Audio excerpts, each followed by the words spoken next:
그분의 심적 고통까지도 우리가 좀 보게 되는데 이 화이번의 말씀의 그 의미, 그분의 생애를 날마다 1시간씩 묵상하고 특별히 그분의 마지막 장면을 깊이 묵상하라 고민하고 있거든요. 그분의 고난, 그분의 고통이 우리를 위한 희생이요, 우리에게는 영생이요, 우리에게는 생명 아니겠습니까? 그 권면의 말씀을 더 깊이 묵상해 보기를 보내드립니다. 마지막 장면들 일요일부터 그 다음 일요일까지 한 주가 정말 숨가쁘게 흘러가는 주라 생각이 됩니다. 다른 사복음서도 마찬가지겠지만 예수님의 이 마지막 장면이 다들 다 자세하게 설명하고 있습니다. 사복음서 중에 가장 짧은 마가복음조차도 예수님의 마지막 일주일을 거의 한 3분의 1 가량을 들여서 찾아보고 있거든요. 또 그분의 예수님의 금요일 행적도 하나하나 우리가 살펴볼 만한 묵상의 가치가 있습니다. 또 그분 금요일 오전 9시부터 시간별로 어떻게 하였으며 사실 그렇게 자세하게 나와 있지 않은데 그 긴 시간 동안 예수님께서 고난받으면서 무슨 생각을 하였을까 이렇게 생각해 봅니다. 이렇게 아무것도 하지 않고 있다 보면은 생각은 많아지게 되거든요. 그러다가 이제 별의별 생각을 하다가 어떤 때는 생각조차 안 하는 개인적으로 그런 경험하게 되는데 그 예수님은 정말 이 비몽사몽간이었다 하더라도 정신을 끝까지 차리려고 하셨던 분이 예수님이셨습니다. 그분이 고난 중에 있을 때에도 이렇게 마취제가 섞인 그 성분을 로마 군인들에 의하여 주셨지만 맛보고는 먹지 않으셨다 되어 있거든요. 정말 온전한 정신으로 그 고난을 다 감당하기를 원하셨던 분이 바로 예수님이셨습니다. 오늘은 그 예수님께서 이제 돌아가시고 그동안 성경에 잘 나타나지 않았던 숨어 있었던 제자, 숨은 제자에서 드러난 제자로 제가 제목을 붙였는데 아리마대 사람이었던 요셉, 그리고 니고데모, 요한복음 3장에 한 번 나오다가 그 다음 한 번도 나오지 않았던 니고데모 두 명의 이 드러난 제자에 대하여 함께 좀 말씀을 나누려고 합니다. 13세기의 서방교회의 신학자였던 토마스 아퀴나스가 하나님은 존재하는가, 신은 존재하는가 라고 하는 여러 논쟁들 중에 신의 존재를, 신은 분명히 존재한다는 존재를 그의 책 신학대전에서 5가지로 이렇게 논리적으로 설명하게 됩니다. 그래서 그의 신학대전에 5가지 신 존재 논증이라는 제목으로 논증을 하고 있는데 이거를 우리 말로 좀 직역하면은 신에게로 이르는 5가지 길로 번역을 할 수가 있습니다. 그 첫 번째가 이제 운동을 통한 논증인데 우리는 사물들이 운동하고 있다는 것을 안다. 그러나 사물들은 스스로 움직일 수 없다. 반드시 그 사물을 움직이게 하는 동자가 있다. 운동인의 무한 후퇴란 있을 수 없다. 그러므로 맨 마지막에는 부동의 제1동자가 있다고 상정할 수밖에 없다. 그 존재가 신이다. 조금 어렵게 얘기하고 있습니다만은 이거를 이제 여기에 그네를 타고 있는 한 아이의 이제 모습을 좀 생각해 보면은 이 그네는 스스로 움직입니까? 어떻게 움직입니까? 이 아이가 움직입니까? 그렇지 않죠? 누군가가 부모가 그 엄마가 아이로 하여금 그네를 탈 수 있도록 밀어줘야지만 이 그네가 움직이는 거죠. 밀어주지 않으면은 그 그네는 꼼짝도 하지 않는 겁니다. 그래서 여기를 이제 이 엄마를 부동의 동자, 즉 원동자라고 부르는데 그 원동자를 이 아퀴나스는 신이다 라고 그렇게 이제 얘기하고 있는 거죠. 그 다음에 두 번째가 인과 법칙을 통한 논증인데 어떤 일에는 원인이 있다. 제가 좀 고쳐지지 않았네요. 어떤 일에는 원인이 있다. 그 원인은 다른 원인에 의해서 발생한다. 그래서 그 원인을 올라가면은 그 누구에게도 구애받지 않은 제1원인이 있는데 그 원인이 바로 신이다. 다시 말하자면 내가 있다는 것은 누가 있다는 거예요? 부모가 있고 그 부모님 위에 아버지 위에는 할아버지가 있고 할아버지 위에는 증조 할아버지가 있고 증조 할아버지 위에는 고조 할아버지 고조 할아버지 위에는 현조 할아버지. 이게 쭉 올라가다가 보면은 누구에게 도착하느냐? 하나님에게 도착한다. 성경도 그렇게 설명하고 있거든요. 누가복음에서 요셉 예수님의 족보를 소개하면서 아버지는 요셉이고 그 위는 헬리이고 그 위는 그런 올라다가 그 위는 아담이요 아담의 위는 하나님이라. 그렇게 설명하고 있는 겁니다. 그다음 세 번째가 이제 우연성과 필연성을 통한 논증인데 모든 존재는 존재하지 않을 수도 있었을 것이고 그래서 모든 것은 우연적인 존재인데 모든 것이 우연이라 하더라도 거슬러 올라가면 필연적으로 존재하는 그 존재가 있는데 그 존재가 신이다. 이렇게 논쟁하고 있고 네 번째가 이제 완전함의 등급에 의한 논쟁인데 우리가 어떤 사물에 대해서 완전하다, 불완전하다라고 말하는 경우가 있거든요. 그러니까 근데 각 사람마다 그 완전하다는 표준이 있다는 거예요. 그 완전함의 표준이 하나님이다라고 하는데 여기에 원이 있습니다. 원. 이 원 중에 어떤 원이 완전한 원입니까? 여러분 보시기에 제일 오른쪽에 있는 원이 정원이라고 해서 완전하다는 거예요. 그러니까 우리가 불완전하다고 느끼는 것은 우리가 표준, 하나님께서 심어준 완전이라고 하는 그 표준이 있다는 거예요. 그 표준이 무엇이냐? 신이다. 그다음 다섯 번째가 이제 목적 논증이라고 하는데 이 모든 사물에는 질서가 있고 어떤 목적을 이루기 위하여 노력한다라고 그렇게 되고 있는데 또 다르게 설명하면은 제가 전에 있던 교회에 우리 패스파인더 애들이 이마트 가가지고 물고기를 사서 물고기를 키운 적이 있습니다. 어항을 사서 키웠는데 그 물고기가 일주일도 안 돼서 죽었어요. 왜 그랬을까요? 안식일날 교회 와서 한 번 보고 일주일 동안 쳐다보지도 않은 거예요.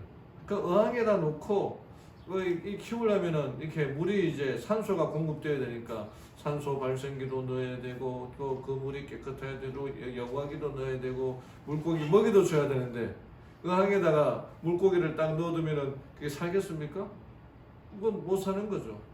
그러나 이 천년계, 자연계에 나타난 그 모든 것들은 이게 살아가는 그 이유들이 하나님께서 관리하고 지켜주신다라고 하는 것입니다.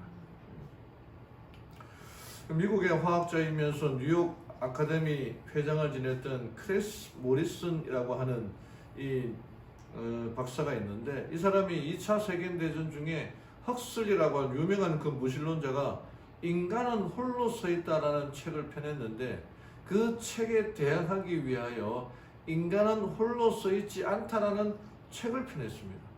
그 책의 내용이 뭐냐면 하나님의 존재를 증명하는데 공이 이제 10가지 공이 있는데 거기에 1부터 10번까지의 그 숫자를 매기고 그 숫자를 매긴 것을 주머니에 넣고 주머니에서 그것을 제가 제 책이가 나오려고 하는데 죄송합니다. 그 주머니에서 1부터 10까지의 그 숫자를 순서대로 꺼낼 수 있는 확률 1번 꺼냈는데 첫 번째가 1번이고 두 번째 공을 꺼냈는데 2번이고 3, 4, 5, 6, 7, 8, 9, 10 이렇게 순서대로 꺼낼 수 있는 확률이 100억 분의 1이라는 겁니다. 이 100억 분의 1이라는 것은 일어날 수 없는 확률을 말하는 거예요. 예. 그렇게 이제 그래서 이보다도 무한정 더 복잡한 생명체들이 우연히 발생할 확률은 너무나 희박해서 하나님을 믿는 것보다 만물이 저절로 창조되었다는 것을 믿는 게 더 어렵고 더 큰 신앙이 필요하다라고 얘기하는 거예요. 좀 어렵게 좀 얘기가 되는데 이 파스칼은 신이 있다고 믿는 것과 없다고 믿는 것 중에 어느 것이 더 유익한가 해서 파스칼의 4개라고 하는 이 책을 쓴 것이 있는데 첫 번째가 이제 가로가 신이 있을 경우 신이 없을 경우 그 다음에 세로가 신이 있다고 믿을 경우 신이 없다고 믿을 경우를 쭉 했는데 신이 있다고 믿을 경우 정말 실제로 신이 있으면은 우리는 천국을 보장받고 플러스 무한대의 이 축복을 누리게 되는 겁니다. 신이 분명히 있고 내가 신이 있다고 믿었으니까 축복을 누리는 거죠. 근데 신이 있다고 믿었는데 진짜로 신이 없을 경우에는 약간만 손해를 본다는 거예요. 또 신이 있는데 신이 없다고 믿는 경우에는 나는 신이 분명히 있지만 자신은 신이 없다고 살았으니까 그 결과는 지옥을 얻게 되고 거기가 엄청난 손해를 보게 되는 거죠. 신이 없다고 믿을 경우에 정말로 신이 없을 경우에는 무한한 손해를 입게 된다는 겁니다. 그래서 파스칼의 결론을 내리기를 신을 믿는 것이 신을 믿지 않는 것보다 더 이득이다 라고 이렇게 그 존재를 설명하고 있습니다. 그래서 이 우츠무라 간조는 자기에게 질문을 한 학생에게 성경에 나오는 기적들을 다 믿을 수가 없고 그런 기적들을 다 빼고 나머지 것들을 공부를 좀 해보자 라고 그렇게 얘기를 했는데 그랬더니 이렇게 얘기했습니다. 학생, 성경에서 사람이 이성으로 받아들이기 어려운 기적들을 다 제하고 성경 공부를 한다면 성경에는 딱 두 가지가 남는데 그것은 성경의 앞과 뒤쪽의 표지밖에 없다는 거죠. 그 모든 것이 기적으로 이루어진 것들을 우리가 믿지 않는다면 믿을 게 하나도 없다는 것입니다. 화이트부인은 1915년 7월 16일 날 화이트부인은 이 햇살이 비치는 엘렘스 헤븐이라고 하는 2층 방에서 가족들과 비서와 가정부와 간호사들 그리고 친구들이 지켜보는 가운데서 돌아가셨습니다. 화이트 여사는 그가 죽기 전에 그의 아들들에게 마지막 말을 남겼는데 그 말이 뭐냐면은 나는 내가 믿는 분을 안다라는 말이었습니다. 화이트 부인이 자신이 주님을 붙잡고 있는 한 주님께서 절대로 자신의 손을 놓지 않을 것을 알았고 또 장래에 주님께서 자기를 그 무덤에서 불러낼 것이라는 사실을 알았습니다. 그래서 죽음의 그림자가 닥쳐온다 하더라도 두려움 없이 소망 중에 평안히 잠들 수가 있었다는 것입니다. 그는 하나님이 존재함을 믿었다는 겁니다. 성경에는요 하나님이 존재한다고 한 사실을 논증하려고 하는 시도가 없어요. 그냥 그 전제가 하나님은 그냥 살아계시다는 것을 전제로 얘기하고 있는 겁니다. 천년계와 자연계를 통하여 하나님이 계시다는 것을 우리가 얼마든지 알 수 있기 때문입니다. 그러니까 이 드러난 이 니고데모와 아리마대 사람 요셉은 하나님의 존재를 인정한 사람이었습니다. 그가 개인적으로는 그 드러내놓고 신앙생활하고 예수님을 따라가지 않았지만은 예수님이 돌아가신 다음에 오히려 자기의 믿음과 자기의 신앙을 드러낸 사람입니다. 오늘 이 두 명의 인물을 통하여 우리가 배울 수 있는 교훈이 무엇인가 한번 좀 살펴보기를 원합니다. 아리마대 사람 요셉은요 그의 출신이 아리마대 지역이었습니다. 오늘날의 라마다임 소빔이라고 하는 선지자 사무엘의 고향이라고 얘기하고 있는데 요셉이라는 이름이 너무 이제 많으니까 특정 지역을 좀 설명하는 의미로 그렇게 아리마대 출신의 사람이다 요셉이다 라고 얘기합니다. 그런 사내들은 의원이었습니다. 누구나 들어갈 수 없는 거의 정원이 49명인가 되는데 아무나 들어가는 게 아니에요.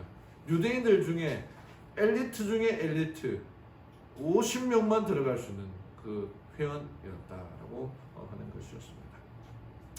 예수님 당시에는 자기가 제자임을 숨기고 다녔지만 요한복음에서는 은희하였더라라고 되어 있는데 예수님이 돌아가신 다음에 바로 자신의 신분을 드러냅니다. 그리고 빌라도에게 당돌이 가서 아주 간절하게 요청해서 예수님의 시신을 십자가에서 내려서 바라오는 그런 허락을 받고 또 자신을 위하여 준비된 무덤에다가 예수님의 시신을 안치하게 됩니다. 오늘 이 요셉과 니고데모의 신앙과 믿음을 통해서 우리가 배울 수 있는 교훈들은 무엇인가? 첫 번째가 이 숨은 제자에서 드러난 제자로인데, 아리마대 사람 요셉은 예수님이 돌아가시자마자 자기의 신분을 드러내었습니다. 제자들은 요한을 빼고 다 도망갔어요. 수제자라 했던 베드로 예수님을 부인하고 그냥 엉엉 울면서 어디 가 있는지 몰랐어요. 그 다른 제자들은 뭐 이름도 아예 나오지 않고 있습니다. 그러나 그때에 아리마대 사람 요셉, 니고데모가 등장하게 됐습니다. 그런데 여기 빌라도를 찾아갈 때는 당당하게 들어갔습니다. 그러나 빌라도를 만났을 때는 아주 예의 바르게 간청하는 모습을 볼 수 있습니다. 여기에 처음에 이제 이 복음이 전하여질 때는 이 글을 읽지 못하는 사람들이 많았기 때문에 그림을 그려서 이 신앙을 소개한 경우가 많았습니다. 그 중에 이제 한 사람이 이제 로제 반데르 바이덴이라고 하는 사람이 이 토마스 아 캠피스의 그리스도를 본받아라는 책을 읽고 아주 감동을 받고 그렸던 이 그림이 바로 이 십자가 내림이라고 하는 이 그림입니다. 이 그림이 이제 예수님과 그 앞에 있는 분이 이제 마리아라고 생각되는데, 예수님의 활처럼 이렇게 휘어지게 그렸고, 그 마리아도 이렇게 어머니의 그 예수님의 고통을 공감하는 의미에서 이렇게 휘어지게 그렸습니다. 같이 고통받고 있는 모습을 남았고, 여기에 등장하는 인물들이 인데 그 앞에 있는 게 어머니 마리아, 그 다음에 제자 요한, 마리아 클레오파, 마리아 살로메, 아리마대 요셉, 니고데모, 막달라 마리아 되어 있는데, 아리마대 요셉과 니고데모가 이렇게 다르게 서로 다르다라고 말하는 사람이 있어요. 그 니고데모가 이 사람이 이 사람이 니고데모라고 말하는 사람이 있고, 이 사람이 아리마대 사람 요셉이라고 말하는 사람이 있는데, 제가 볼 때는 아리마대 요셉이 바로 예수님이 뒤에 있는 사람들은 아리마대 사람과 니고데모의 종이라고 생각이 되어지는데, 그 종이 올라가서 예수님의 십자가를 끈에 묶어서 내릴 때에 아리마대 사람이 먼저 예수님을 붙들고, 그 니고데모가 그 뒤에 이제 향유를 들고 있는 종의 모습이 보이는데, 향유를 들고 왔다고 되어 있거든요. 그래서 예수님의 시선을 받아들이지 않았을까라고 그렇게 생각합니다. 이 요셉과 니고데모는요, 예수님께서 살아계실 때는 그 누구도 공공연하게 받아들이지 않았습니다. 그 당시에 사회에 이름난 지도자들이었지만은 그들은 예수님을 신앙을 고백하지 않았습니다만은 예수님이 돌아가실 때에 자기의 신분을 드러낸 사람이었습니다. 목숨까지 내놓을 것처럼 행동했던 예수님의 제자들은 다 도망가 버렸어요. 그 6월절 만찬 때에 예수님께서 너희들 중에 누군가 나를 배신할 것이다, 그리고 내가 붙잡혔을 때 다 도망갈 것이다 했는데, 제자들은 베드로뿐만 아니라 다른 제자들은 절대로 예수님을 부인하지 않고 도망가지 않겠습니다라고 했던 그 제자들이 다 도망가 버리고 말았습니다. 근데 예수님께서 이 십자가에 달려 돌아가셨는데, 그때 당시 법에 의하면은 이 사람이 죽고 난 다음에 장사 지내는 게 아니라 맨날 며칠 동안 그냥 내버려 두는 게 이 로마의 형벌이었습니다. 그러니까 내버려 두니까 이 새들이나 이런 날짐승들이 와가지고 다 쪼아먹고 그냥 뼈만 남겨져 있는 그런 고통을 당하는 사람들로 하여금, 야, 죄를 지으면 저렇게 수치스럽게 고통스럽게 죽어가는 거라는 그런 표본이 되어야 했기 때문에 그렇게 남겨두고 가는 것이었어요. 근데 이 아리마대 사람 요셉이 이 빌라도에게 찾아가서 빌라도에게 시체를 달라고 요청하는 것이었습니다. 여기에서 성경은 그는 명망 있는 의회 의원이었고 하나님의 나라를 기다리는 사람인데 빌라도에게 예수님의 시체를 달라고 그렇게 청하였다 하는 것입니다. 그가 그의 신분을 드러내므로 말미암아 이제 그의 사회적인 지위는 땅에 떨어졌을지 모릅니다. 산헤드린 의회에서 쫓겨날 걸 예상을 했었을 거예요. 물론 쫓겨났었습니다. 어쩌면 목숨까지도 위험한지 모릅니다. 유대인의 법에 의하면 자기들끼리 그냥 막 죽이려고 했었으니까. 그 사내들은 회원이었는데 그 길을 예수님을 따라갔으니 뭐 파면당했을 뿐 아니라 목숨의 위협도 그렇게 받았을 것입니다. 그러나 그는 신실한 유대인이었고 안식이 오기 전에 예수님을 장사 지내려고 했죠. 또 아레마네 사람 요셉이 천을 이렇게 준비했는데 이 천을 그리스로 오손이온이라고 하는데 아주 고운 천, 나사로가 죽었을 때도 천으로 이렇게 쌓여 있었지만 그 천보다 더 고급 귀족들만 이렇게 할 수 있는 그런 비싼 천을 준비해서 예수님의 시체를 감싸게 했다는 것입니다. 아마 자신의 장례를 위하여 오랫동안 자신을 위해 준비된 그 모든 물품들을 예수님을 위해 사용했다는 것입니다. 그랬더니 이제 빌라도를 찾아가서 시체를 달라라고 하니 빌라도 입장에서는 어떻게 예수님이 그렇게 일찍 죽을 수 있는가 이상히 여겨 백부장을 시켜서 확인해보고 그 시체를 넘겨주게 됩니다. 그래서 이 그림들이 쭉 그려져 있는데 시대 소망에서는 정말 자세하게 설명하고 있는데 한 사람의 장례식 장면을 보는 것처럼 그렇게 설명되어 있습니다. 이 십자가에서 내릴 때 밑에 있던 아리마대 사람 요셉이 스마프 천을 이렇게 해서 그 예수님의 시체를 받아들이고, 그리고 니고데모가 준비한 그 향유로 예수님의 시체에 뿌리 그것을 천을 사서 아리마대 사람 요셉이 준비한 그 무덤에다가 넣고 무덤 문을 닫고, 엄청나게 큰 돌이었거든요.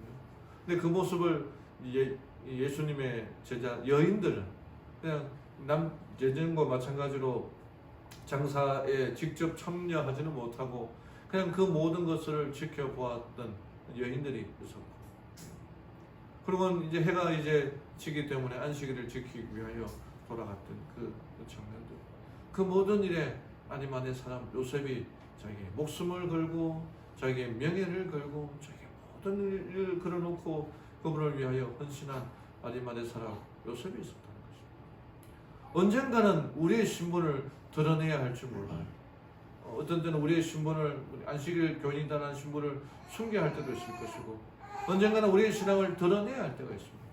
그때에 우리의 신앙을 드러내며 하나님의 종으로 쓰임받는 우리 모든 성도님들 되기를 간절히 바랍니다. 두 번째는 예수 안에서 부유한 사람이 되라라고 하는 것입니다.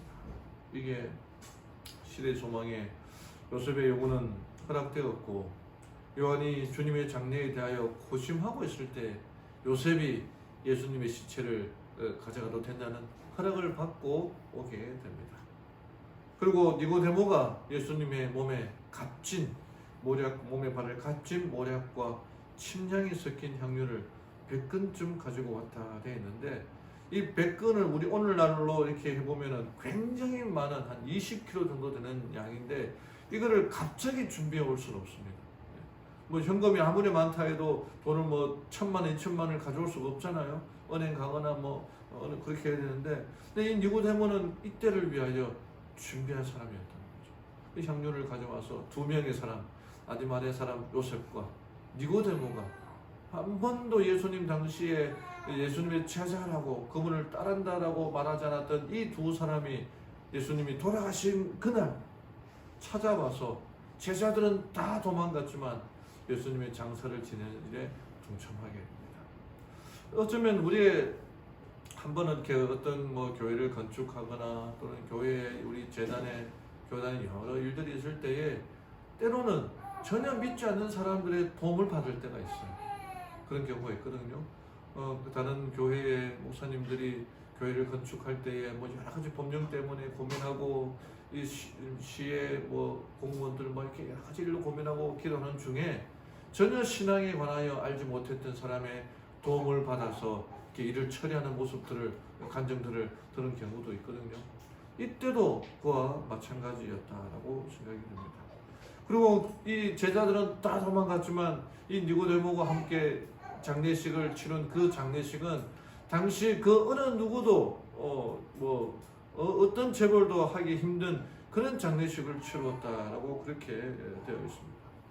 당시에 대부분의 유대인들은 땅에다가 매장하는 게 당시의 풍습이었습니다.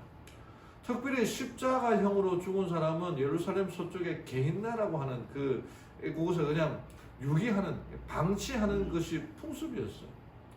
그런데 복음서에 나오는 예수님의 무덤은 입구에 돌을 굴렸다고 기록되어 있습니다. 이거는 당시에 최고 권력자들만이 누릴 수 있는 그 장례식장이었던 겁니다. 여기 온 예루살렘에서 가장 큰 영광을 누리던 자라 할지라도 죽어서 이보다 더 큰 존경을 받을 수는 없었다. 제자들은 이 부자 관원들이 저희 주님을 장사 지내는 일에 자기들보다 더 큰 관심을 나타내는 것을 보고 몹시 놀랐다. 그러니까 제자들 입장에서 자기들이 제사를 지내야 되는데, 또 뭐 알고는 있었겠죠. 그 사람들이 와서 장례를 지내는 일에 크게 놀라고 감동을 받았던 거죠. 이게 인용의 말씀이 있는데, 니고데모는 예수님께서 승천하신 이후에 제자들이 핍박을 받아 흩어졌을 때에 담대하게 전면에 나섰다 기록되어 있습니다. 유대인들이 그리스도께서 돌아가시면 소멸될 것으로 얘기하였던 그 어린 교회를 받들기 위하여 자신의 재물을 사용했습니다. 어떤 집단이든지 한 지도자, 교주라고 할 수 있죠. 그 지도자가 죽으면은 그 무리는 와해되기 마련입니다. 그만한 일대 교주만한 그런 카리스마를 가진 사람들이 없거든요. 그래서 유대인들도 예수님이 돌아가시면 그 모든 이 무리들이 흩어지게 될 것이다 라고 예측을 했지만 오히려 그 제자들은 성령의 감동을 받아서 그 기독교가 더 흥왕하는 모습들을 볼 수 있습니다. 근데 그때에 이 니고데모가 자신의 재물을 다 팔아서 헌신하였다는 것입니다. 위기에 봉착했을 때에 그렇게도 조심스럽고 의심이 많던 그는 바위처럼 굳세게 서서 제자들의 믿음을 격려하고 복음 사업을 진척시키기 위하여 재물을 공급하였다. 그는 전에 자기에게 경의를 표하던 자들에게 조롱과 박해를 받았다. 그는 이 세상의 재물에는 가난하게 되었으나 예수님과 회개하던 날 밤에 시작되었던 그 믿음에서 흔들리지 않았다. 니고데모의 믿음은 흔들리지 않았습니다. 그는 그 어떤 일이 있다 하더라도 예수님은 비록 돌아가셨지만 그분을 믿는 믿음에서 흔들리지 않았을 것입니다. 여러분, 우리의 신앙이 흔들리지 않는 믿음의 신앙이 필요합니다. 목회를 하면서 한 번씩 듣는 이야기가 교회 안 나오겠다 라는 말이 들을 때마다 얼마나 참 가슴 아픈 이야기인지 모릅니다. 왜 우리의 믿음이 무슨 일 때문에 흔들릴 필요가 어디 있겠습니까? 이런 일만 하면 나오지 않거나 하는 그런 경우가 얼마나 많이 있습니까? 이 니고데모는 오히려 자기의 재산이 소요되고 허비되었고 가난하게 되었지만은 하나님을, 예수님을 만나던 그 요한복음 3장에 나오는 그 회개하던 그날 밤 이후로 그의 믿음은, 시작됐던 그의 믿음이 흔들리지 않았다고 얘기하고 있습니다. 사실 이 마가복음의 이 얘기들은 예수님이 돌아가신 이후에 한 3, 40년 후에 기록된 책들입니다. 그러니까 그전에는 어떻게 보면은 이들에 대하여 밝힐 수 없었지만은 예수님께서 돌아가신 이후에 20년, 30년 지난 다음에 그들의 이름을 기록할 필요가 있다고 해서 사복음서에 기록되었던 것입니다. 특별히 공관복음 중에 니고데모는 이 요한복음에만 나타납니다. 그러니까 요한복음은 거의 한 90세, 100세가 다 되었을 때에 요한복음을 기록하였습니다. 그때에도 그는 이 니고데모의 이름을 밝히기를 원했던 거예요. 비록 그가 산헤드린 회원이었지만 이 제자들의 사역에 크게 도움을 준 사람이다라고 기록하고 있는 거예요. 우리 교회를 이제 목회의 삼랑경 교회를 섬기는 분들이 많이 계시는데 언젠가 또 도움이 필요할 때 하나님을 위하여 숨은 제자에서 드러난 제자, 아리마대 사람 요셉처럼 니고데모처럼 우리의 신분을 드러내고 내가 재림교회 있는 것을 드러내고 이 교회를 위하여 헌신해야 될 그때가 있을 때 담대하게 주님의 교회를 위하여 일하는 우리 모두가 되기를 바랍니다.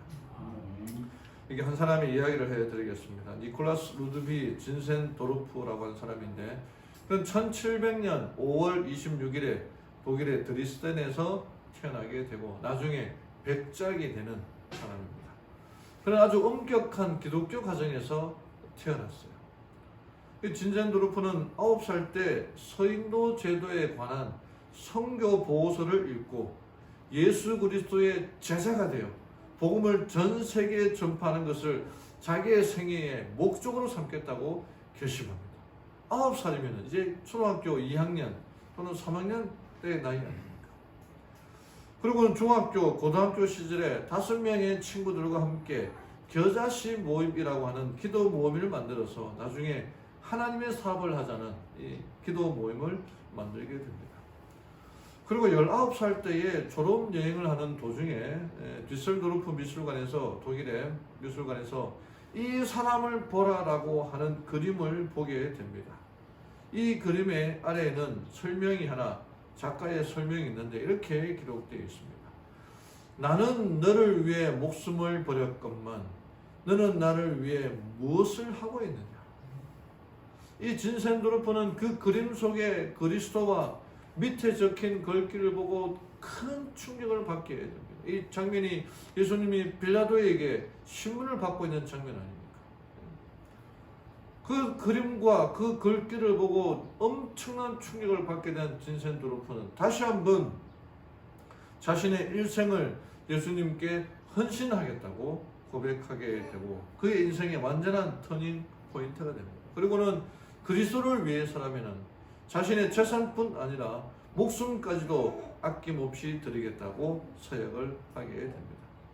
나중에 성장한 이 진센도르프는 백작이 된 다음에 자신이 상속받은 독일의 넓은 영토에 1722년 이 보헤미아에 살던 모라비아 교인들, 지금의 이제 보헤미아는 이제 체코슬로바키아 도시를 말하는데 그곳에서 이제 카톨릭의 핍박을 받아서 90명이 이제 자기의 이 지역에 들어오게 되는데 그곳에서 자기의 이 영토에다가 그 사람들을 살게 거처를 만들어주면서 거기에 살라라고 하게 됩니다. 이 그림이 이제 모라비안 교도의 공식 문양인데 왼쪽에 라틴어로 써여져 있고 오른쪽에 영어로 써여져 있는데 우리 어린 양께서는 벌써 승리하셨다. 우리는 그분을 따라가자라고 하는 이 모라비안 교도들의 문양이 됩니다. 나중에 이 영토는 전쟁으로 도망 피난 온 사람들이 정착하게 되면서 거기를 이제 헤른후트라고 하게 됩니다.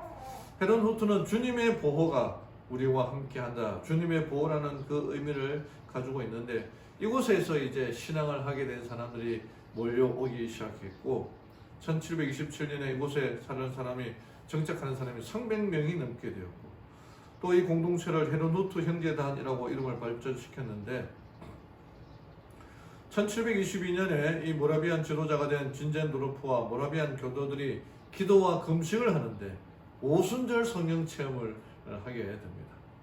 그래서 진센도르프는 서인도와 터키 등의 선교사를 파송할 것을 결의하게 되고 1732년에 여러 사람들이 서인도 제도의 선교사를 파송하면서 개신교 최초의 선교사들이 세계로 나가게 됩니다. 그래서 이곳에서 1500년간 2158명의 선교사들이 해외 선교사들이 파송하였고 무려 100년 동안 하루 1년 365일 24시간 동안 쉬지 않고 릴레이 기도 운동을 벌이는데 밤에 잘 때는 기도하는 게 아니라 우리가 이제 보통 전도회 때가 되면 이제 기도 순서를 정해서 이렇게 기도 운동을 하지 않습니까? 1시간 동안 기도를 하는데 이 기도 모임을 릴레이 기도를 하루 24시간 1년 365일을 100년 동안 하게 되는 겁니다. 1년 우리가 보통 40일 기도 100일 기도 그렇게 한다 하지만은 이 진센도르프 그 사람들은 100년 동안 릴레이 기도를 했다는 것입니다. 그리고 선교 운동을 해서 선교 본부의 전초 기지가 됩니다. 여기에 선교사로 파송되었던 사람들은 어떤 또 사람들이 있었냐면은 당시에 이 모라비아 선교사는 아프리카에 잡혀온 노예들에게 복음을 전하기 위해서 스스로 노예로 팔려가 노예들과 함께 살면서 노예가 되어가지고 복음을 전하는 사람이 있었어요. 선교사인데 노예들에게 복음을 전하기 위하여 자기가 노예로 팔려가서 복음을 전했던 그 선교사도 있었다는 것입니다. 그리고 그 모라비안 교도들의 영향을 받아서 존 웨슬리가 이 감리교를 창시하는데 큰 영향을 받았던 게 이 모라비안 교도, 유명한 얘기지 않습니까? 그래서 1732년부터 1752년까지 20년간 걸쳐 그들이 파송한 선교사의 수는 그 이전까지 개신교 단체가 파송했던 선교사의 수보다도 훨씬 많았다라고 그렇게. 그래서 그 공동체 중에 12명 중에 한 사람이 선교사로 파송당했다. 그들을 이끌었던 한 사람의 지도자 이 진젠도르프는 60세에 과로와 열병으로 죽어가면서 믿음의 형제들에게 이런 말을 남겼습니다. 나에게는 단 한 가지 열망밖에 없다. 그것은 예수님 오직 그분뿐이다. 그가 첫 9살 때 그리고 19살 때 신앙을 받아들이고 믿음을 받아들이고 하나님의 사역자가 되기로 결심한 그 사람이 정말 오직 한 마음, 한 뜻, 한 목적으로 하나님의 사업을 위하여 일한 사람이었습니다. 그분의 사역으로 말미암아 지금까지 수많은 개신교 단체들이 드러나게 되었고 하나님의 은혜였음을 우리가 기억해야 될 것입니다. 골리앗을 무너뜨린 도구는 다윗의 물매가 아니라 하나님의 능력이었습니다. 방주를 지탱한 힘은 역청이 아니라 하나님의 능력이었습니다. 모세가 광야 생활 중에 사람들에게 물을 내게 한 것은 모세의 지팡이가 아니라 하나님의 능력이었다는 것입니다. 우리의 삶에서 이어지는 그 기적은 그 당연한 자연의 산물이 아니라 하나님의 분명한 능력임을 우리는 기억해야 될 것입니다.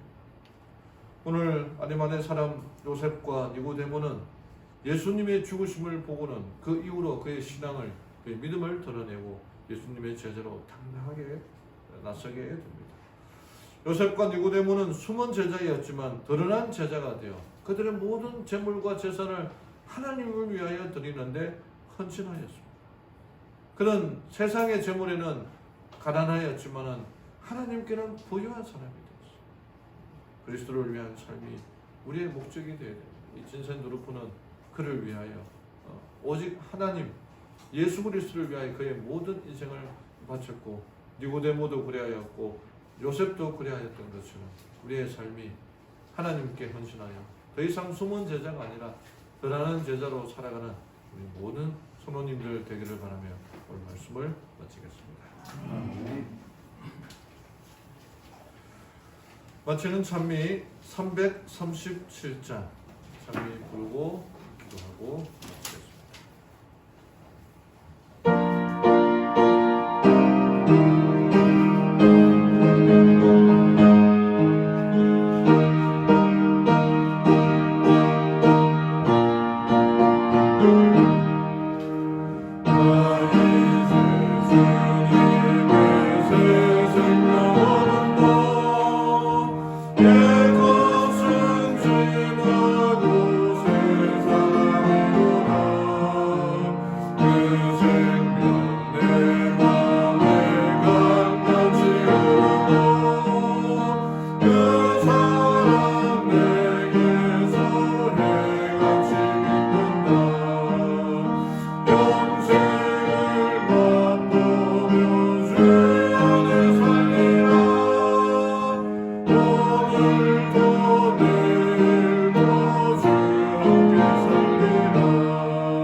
감사합니다. 니고데모와 아리마대 사람 요셉이 예수님의 죽음을 목도하고 그의 신앙을 드러내고 그의 믿음을 드러내고 또 제자들을 복음을 전하는 제자들을 위하여 그의 모든 재산을 바쳤던 것처럼 하나님 우리들에게 주의 성령의 역사가 강림하실 때에 우리의 재림 신자라는 것을 드러내고 주를 위하여 일하며 살기로 또 살아가는 죄를 되게 인도하여 주시옵소서. 숨은 제자였던 그들이 드러난 제자가 되어 하나님의 사역에 큰 도움이 되었던 것처럼 오늘날도 우리들 주위에 숨은 제자가 되어 살아가는 사람들이 있습니까? 그들에게 하나님의 역사가 임하여 하나님의 능력이 임하여 숨은 제자에서 드러난 제자로 주를 위하여 일하고 이 연약한 교회를 돕고 하나님의 복음 사역에 일할 수 있는 그 드러난 제자를 통해 하나님께 영광 돌리도록 인도하여 주시옵소서. 사랑하는 하나님 아버지, 이제는 우리가 주님 안에서 부유한 사람이 되기를 원합니다. 니고데모가 세상 재물에는 가난하였으나 하나님 앞에 부유한 사람이 되었던 것처럼 그 예수님을 회개하는 그날부터 그의 믿음이 흔들리지 않았던 것처럼 하나님 우리의 믿음이 흔들리지 않고 주 안에서 부유한 자가 되어 하나님의 말씀을 전하는 제자, 하나님의 능력을 경험하는 제자가 되도록 인도하여 주시옵소서. 이제는 우리 주 예수 그리스도의 은혜와 하나님의 사랑과 성령의 교통하심이 함께한 모든 무리들에게 임재해 주시옵기만을 사랑 많으신 예수님의 이름으로 간절히 기도드리옵나이다.